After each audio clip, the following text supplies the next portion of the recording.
Prepare yourself because the signs are already happening. You're not imagining the strange changes inside you, the mental fire that comes and goes, the desire to isolate yourself, the quiet need for something real, something deeper. The truth is, spiritual awakening doesn't always arrive with beams of light and visions. Sometimes it's silent, subtle, hidden in your everyday life. You may think you're just tired or burned out or growing distant from the world.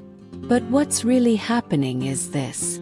Your soul is beginning to awaken, and your old life can no longer hold your new energy.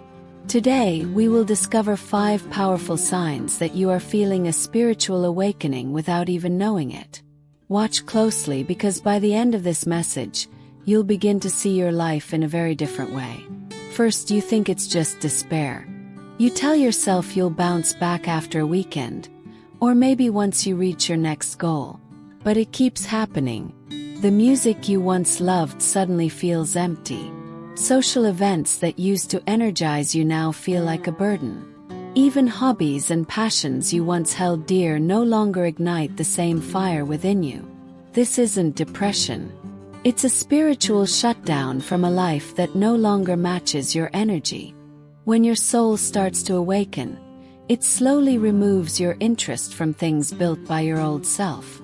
Your conditioned identity feels like a slow emotional detachment from everything that once defined you. And here's what's both terrible and beautiful at the same time.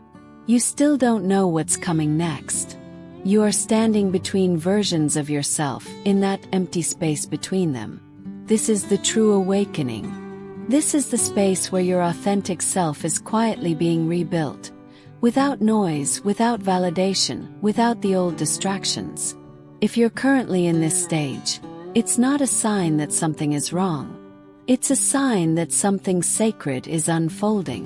The person you are becoming can no longer be satisfied with things that are not true. Your energy is preparing for alignment, and this process often begins by removing what no longer fits. This doesn't happen suddenly. Grows slowly. First, you start feeling drained after being around people. Then you begin canceling plans. Not because you're ashamed of someone, but because something inside you feels tired in a way you can't explain. Eventually, you find yourself avoiding noise, avoiding group conversations, and choosing silence over social stimulation. First, you worry something might be wrong with you. Maybe you're becoming antisocial. Maybe you're depressed. But this isn't about mental health. It's about spiritual alignment. When a spiritual awakening begins, your energy field becomes hypersensitive. You start to perceive emotions that aren't yours. You feel the tension behind people's laughter. You can sense lies without proof. Your body and spirit are no longer willing to tolerate environments that feel unpleasant or inauthentic. And then your soul begins to ask for space. It wants less noise, less chaos, less performance, and more truth. You start to find peace in quiet places. Maybe you retreat to nature, or start spending more time in your room. You crave those moments when no one needs anything from you, where your energy isn't being pulled in every direction. Because in that space, something deeper begins to happen. You start to hear your own thoughts again. You begin to notice your breath, your heart, your feelings, without the interference of everyone else's expectations. And what most people miss is that this level of solitude isn't loneliness. It's spiritual protection. Your soul is creating a safe container to heal, to expand, and to rediscover who you are beneath the layers of roles, labels, and noise. You might even start distancing yourself from relationships that want to find you. Not out of anger, but out of necessity. Because sometimes to grow you have to go quiet. You have to go inward. You have to be willing to disappoint others to finally find yourself. So if you're in that phase where your phone is silent, your presence has become limited, and your world feels smaller, it's not the end of your social self. It's the beginning of your spiritual self. You're not disappearing. You're becoming. And the people meant for your next chapter will find you there. You're in the middle of something mundane, washing dishes, scrolling your phone, walking down the street, and then it happens. A surge of emotion floods your body. Sometimes it's sadness. Other times it's anger. Or nostalgia so strong it takes your breath away. You try to understand it, but there's no clear trigger. And that's what makes it so confusing. You ask yourself, where is this coming from? But deep down you already know. The feelings were always there. You're finally feeling them. This is one of the most dazzling signs of spiritual awakening.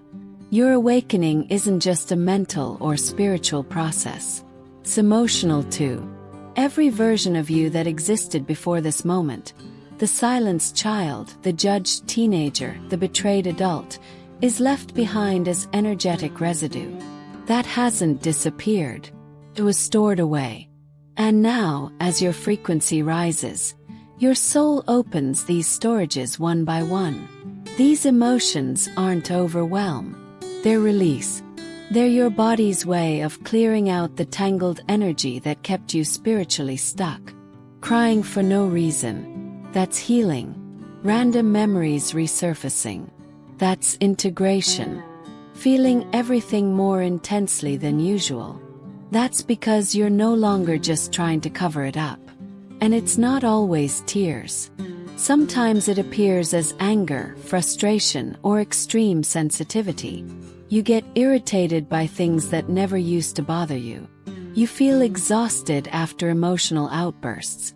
You suddenly become more empathetic toward others' pain, but also more aware of your own boundaries.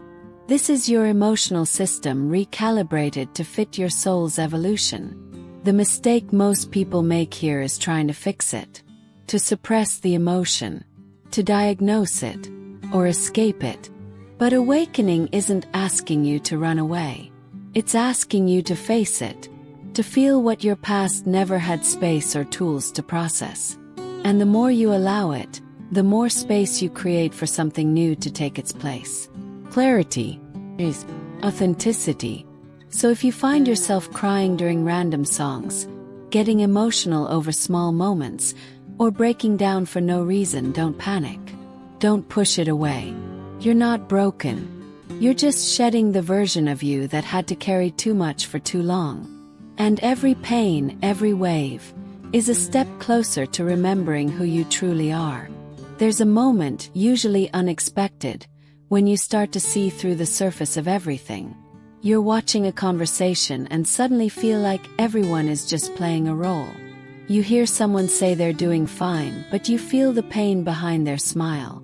You start to notice how many people live on autopilot, seeking approval, following trends, doing what's expected without ever stopping to ask, is this really me? This is the part of spiritual awakening where your mental framework begins to evolve. You start questioning the rules you were taught to follow. The life plan that once made sense, get a job, buy a house, settle down, stay busy, begins to feel hollow. You realize most of what you were doing wasn't based on truth. It was programming.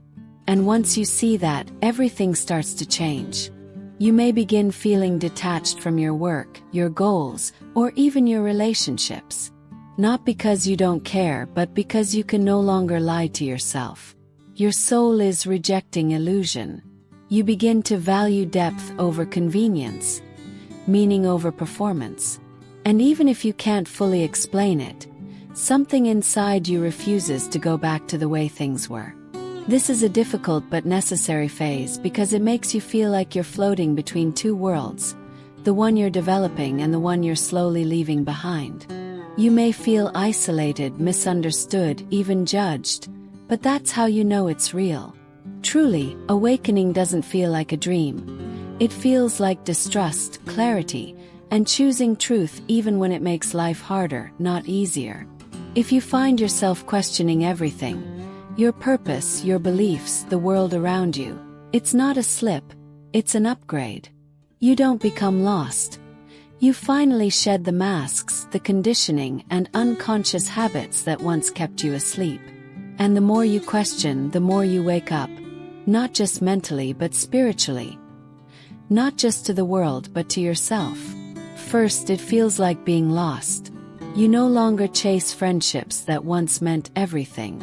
You don't force conversations that once felt essential. The goals you held so dearly now strangely feel meaningless. And the more you try to hold on, the less energy you have for it. It's as if you're quietly letting go of parts of your life that once defined you. And that's painful but also honest. This is the spiritual awakening that most people don't talk about. The phase of suffering, because awakening isn't just about gaining clarity or finding purpose. It's about letting go, releasing, saying goodbye to identities, patterns, and habits built on fear, survival, and approval. And this process doesn't always feel liberating. Sometimes it feels like despair. You might begin distancing yourself from the version of you who always said yes. The person who tolerated disrespect, who lived for external validation, who stayed silent to keep the peace. And each time you step away from something misaligned, you wonder, oh, am I even without this? That question itself is a sign you're not losing yourself. You're discovering the real you, and those around you might not understand. They'll say you've changed, that you're distant, that you're making mistakes. But what they don't understand is that you're finally choosing your soul over your comfort. You're no longer willing to forgive yourself just to be accepted. You no longer tolerate what holds you back simply because it's familiar. Leaving behind doesn't mean you've failed. It means your frequency has shifted, and what once felt like home now feels like a cage. And the moment you accept this, not just logically but emotionally, you step into true freedom. Not the freedom to do whatever you want, but the freedom to be exactly who you are without compromise. If you're feeling this leap right now, trust it. It's not destruction. It's alignment, and it means you're finally ready to live the kind of life that not only looks good on the outside but feels real, honest, and sacred on the inside. Maybe now you're beginning to realize it was never random. The fatigue, the emotional waves, the desire for silence, the disconnect from your old life, none of it was coincidence. These were not responses. They were signs. Quiet, powerful signs that your soul has already begun to wake up, even if you don't have the words for it yet. Spiritual awakening doesn't always come with grand lights of enlightenment. Sometimes it comes in the form of walking away from the things you once asked for. Sometimes it feels like crying in your car for no reason or being unable to explain why you suddenly feel so different. It's confusing, it's lonely, it's sacred. But here's the truth. If any part of this resonated with you, you are not going crazy. You are evolving. And even if it seems like everything around you is falling apart, what's really happening is that you are falling toward truth, toward yourself, toward purpose. This isn't the end. It's the beginning of your real self. If you recognized yourself in this message, even in just one sign, let it be known. Your experience might be the mirror someone else needs. And if you're in the middle of all this right now, know that you are not alone. We are awakening together. So if you're ready to keep discovering what your soul has been trying to tell you all along, don't just watch and leave. Subscribe, because there's more to this journey, and we are only beginning.